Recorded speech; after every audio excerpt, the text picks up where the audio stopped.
Hello everyone and welcome to my June wrap-up video. So if you don't know, every month I have been doing a list of all the movies, television shows and books I have watched/read in the month, starting with January this year. So if you haven't watched any of my wrap-ups, then please feel free to go and check them out. This one is June.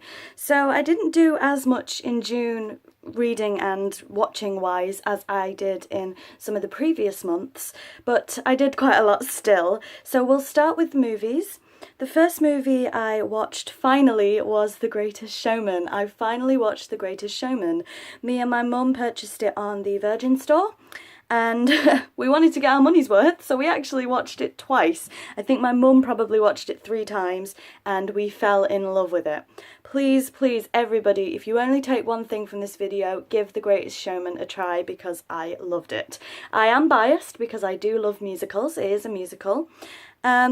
It's not, I know a lot of the controversy around the film has been regarding the historical accuracy, you know, P.T. Barnum, etc. It's not historically accurate at all, as I say with a lot of my historical things, but it's just a light film, you know, it's a nice film. The soundtrack is spot on, it's fantastic. Me and Mum was laughing saying there's always one song in a musical that you don't like, but all the rest you love. And my favourite song is probably The Other Side with Zac Efron and Hugh... Oh, I forgot his name then. Wolverine. What's his name? Hugh Jackman. I forgot his name. Yes. So, The Greatest Showman. I watched it twice. I loved it. Next up, to continue the Star Trek theme we've seem to have been having, I watched Star Trek Into Darkness. I recently, I think last month I watched some Star Trek films, and this month I watched some Star Trek films, so we have a bit of a theme. Star Trek Into Darkness is obviously one of the reboot movies, and I enjoyed it. Yeah, I really like it. It's not the first time I've watched it. Next up we have Eileen, Life and Death of a Serial Killer. I watched this on Netflix. Star Trek Into Darkness was on DVD. I have mentioned this before, I can never say her name properly, but I am fascinated by the story of Eileen Wuornos. I can't say her name. Obviously she is a serial killer, so I'm not condoning anything she's done or, you know, whatever. I know when I talk about it, like I've said on this channel before, people are like, isn't she, you know, a serial killer? Are you know, idolising her or condoning her? No, of course not. It's just her story has always fascinated me more than, you know, anything else. And I do enjoy reading about people's motives and motivations. This was in a very much documentary style, and I wouldn't say it was necessarily a good watch. I would say it was an interesting watch. Continuing with the Star Trek theme, I then watched Star Trek Beyond, which is the last one, I believe, so far. I don't think another one's come out in the reboot series, or, you know, I don't think people would like it being called a reboot, but there you go. That was on DVD, and again, it's not the first time I watched that. Next up, I watched Casanova for the first time, and oh my god, I loved it. It was not what I was expecting at all. So I've had Casanova on DVD for a long, long time because it is Natalie Dormer's first ever film role. So I'm surprised I haven't watched it before now. It also stars, who else does it star? Heath Ledger and a couple of other people. Heath Ledger's acting is almost always on point. And I thought it was going to be a serious historical drama, and it's not. It's a silly comedy film, but I loved it. It's about the real Casanova, again, not historically accurate at all. Natalie Dormer plays Victoria, and she's so baby-faced in it. I love it. Great film. I loved it. I laughed the whole way through, and I will be definitely watching it again. Next up, we have 2 films here, back to back, Now You See Me and Now You See Me 2. Now, bit of a rant time. Now You See Me is one of my favourite films of all time. I just love it. I love Woody Harrelson. I absolutely adore Woody Harrelson. I love Jesse Eisenberg. And then obviously it has Isla Fisher and a couple of other people in it. And it's a magic film, a real magic film. Magicians, a magician's circle, and I just love it. I love it. I've watched Now You See Me about, I would say, 5 times, and it's one of my favourite films. I'd never watched Now You See Me 2, so we put it on Netflix. I hate it. It's got Daniel Radcliffe in it, which is great. Oh yes, also Michael Caine and Morgan Freeman are in both, which I absolutely love. Number 2 is just a disaster waiting to happen, quite frankly. I'm sorry if you do like Now You See Me Too, but I think it's terrible. And it's always disappointing when one of your favourite films has a sequel and the sequel is just shockingly, shockingly bad, in my opinion. I just didn't like it. So ending on that note, that's all of the movies that I watched in June. Quite a lot, but not as many as I usually do. Although I do like my TV shows more. So, let's talk about the TV shows. First up we have EastEnders, which is in every single wrap-up. I've said this before, I am an avid watcher of EastEnders. The storylines are okay, they're getting there, but still not great, I'm afraid. Then Britain's Got Talent finished this month. Obviously I watched that. Next up I watched the British Soap Awards, and I think I voted for the British Soap Awards. I do love my award shows, which I've said here before.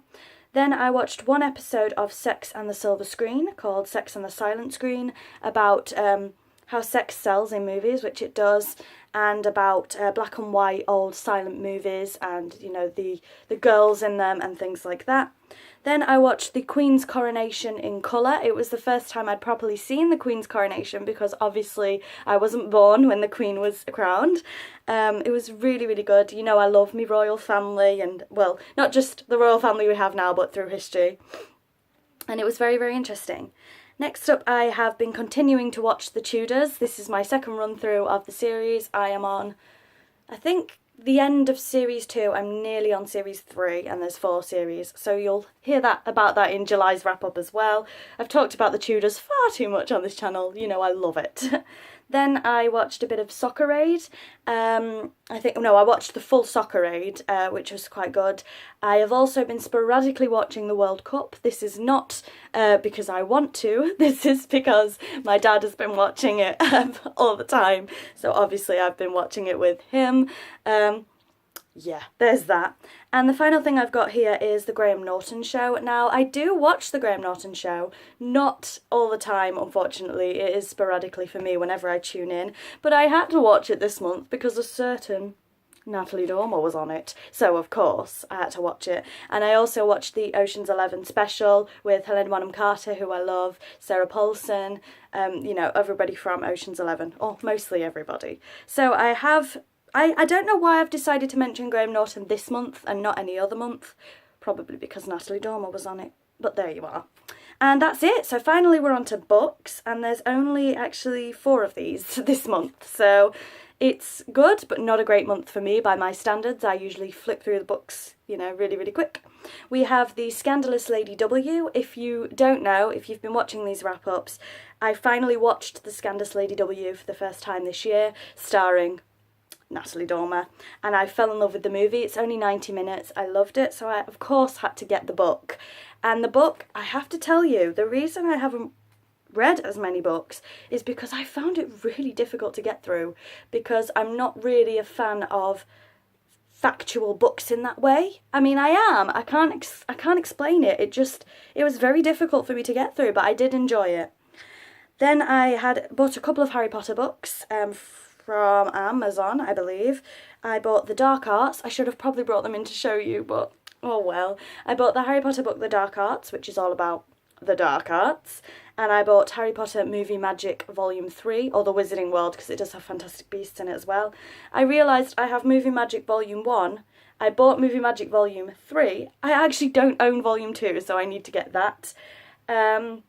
And finally, the book I just finished today, as I'm filming, is The Lovely Bones by Alice Sebold. I don't know if I've mentioned this before, but I love, love, love The Lovely Bones. I adore that book. I adore the film. The Lovely Bones, I actually have 2 copies of the book, one signed by Alice and one not. It's just such a heartbreaking, beautiful book. If you don't know, a girl called Susie Salmon is murdered. Not just murdered, unfortunately. She's a young girl and things. And it's all about the family and how the family deal with it, and Susie in heaven, or her version of heaven, her looking down on her family. And there's a character in the book called Ruth who she's my favourite character from the book. I adore Ruth. So I just love the lovely bones. And if you're not a very vivacious reader, then maybe watch the film.